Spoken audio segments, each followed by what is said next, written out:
Welcome to Van Buren State Park.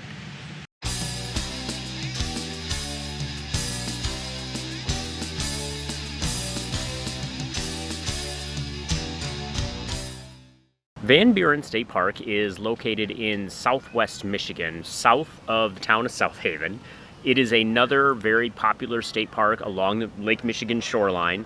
Popular not just for people in Michigan, but also out-of-staters because of its location. We're pretty far south in Michigan at this point. We're about 5-ish or so miles south of the town of South Haven. And that's a really popular place in the summer. It's a resort town with shops and restaurants, artsy stores, ice cream. It has a nice city beach and the South Haven Lighthouse, which is a pretty big draw for people to walk out to. This state park also has a beach that you can get to. It's a little bit covered now because the lake levels are so high, but there's some really cool sand dunes when you get out there to the beach, and there's a giant day use area that I'm assuming is full when it's not a chilly October day like it is today. You can tell they've made room for plenty of cars to be there, and there's a nice bath facility. There's a very tiny playground out toward the beach, but it looks like a nice place to kind of hang out for the day. Well, when we tried to come here earlier in the summer, the campground was completely full, so it's actually partly why we changed our plans to come back when we could enjoy this one a little bit more. But not only the campground fills up, but the day use area does fill up as well. They've got a soccer field, a volleyball net, and just picnic tables, grills to hang out. Like every other park we're viewing and hearing about, the water levels are high, so there's not a whole lot of place to lay your beach towel out, but there's a nice view of the lake, and when it's hot outside, that water is going to feel really good to run into. Unlike some of the campgrounds we've been to on Lake Michigan, this one doesn't have a separate beach for the campground, but it's really easy to get to. There's a short path that leads from one of the loops of the campground over to the day use area, and then you walk through that parking lot and you're at the beach. So it's not really that far, so it's kind of nice to have that. And you could ride your bike or haul a wagon or a stroller. I mean, it's like a wood-chipped path, so it's not really a big deal at all. It's a good-sized campground with over 220 or so sites, and it's one giant campground with about 5 different loops as you kind of drive through and around. Variety of sites like we've seen in many of the state campgrounds. This is more of a traditional campground, I guess, for state park. Some sites have more trees and a little more wooded and a little more shady. Some are a little more open. There's plenty of different sizes of sites. We've seen everything from essentially tent or Class B size up to some much larger sites that you can see some of the larger rigs in.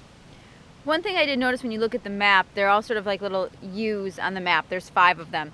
And the first couple are larger and the sites are more close together, so they fit a lot more in, whereas the ones sort of towards the end of that loop, they're shorter and they're a little wider sites. At least that's what it looks like on the map. When you actually drive through the campground, it is quite varied. So if you have a chance where you can drive through and pick your own spot like we were able to do, that's great. But many times when you're making your reservations online, you don't get that much detail, and in order to get in the summer, you're just going to have to book online before you come. But this is a park where, yeah, there's a little bit of variety depending on the size of your rig, or if you want to be with a group, there are some sites that you could tuck yourselves together, put your picnic tables together, put your awnings up, tents and that kind of thing, and have like a family time. There's also a mix here for electricity. There are generally 30 amp sites, but there are some 50 amp sites. I think this is one where we noticed they're kind of scattered more. A lot of times in state parks, you'll find that once they put the 50 amp in, they're kind of all together in a row somewhere or in groups. This one seemed more haphazard in terms of where they're located. Yeah, I couldn't get rhyme or reason, but it is marked on the map with a symbol which ones are the 50 amp, so you won't have any problem getting one that way.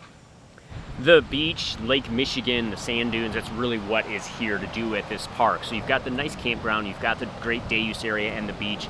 There is a small set of trails you'd have to actually drive to, I think, to get from the campground here. The person I spoke to from the DNR said it's about a 1-mile hike out to the lake, and it takes you essentially to cliffs at this point because of the way the water is. But it could be some really nice views. We didn't actually make that hike. There's a little series of them in there, but it's about a mile out to the lake and then a mile back. I think that would be a great place to watch the sunset because Lake Michigan sunsets are gorgeous, and it might be a little bit more secluded than everybody trying to pack down here at the main beach.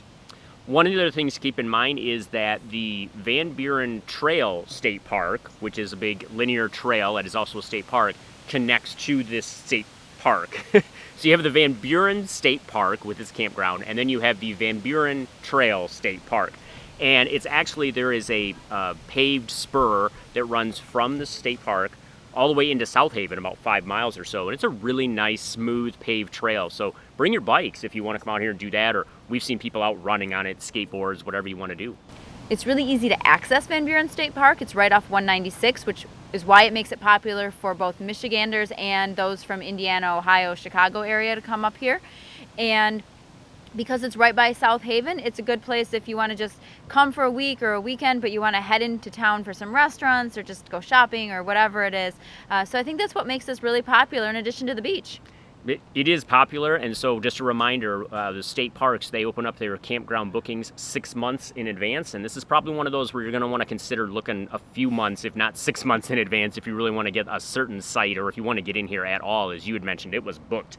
A couple times we looked during the summer, so it was full. Well, and we're here in October, and I have to say probably 3/4 of this campground were full this weekend. And there's nothing special going on. It was just people out camping because it was a nice weekend.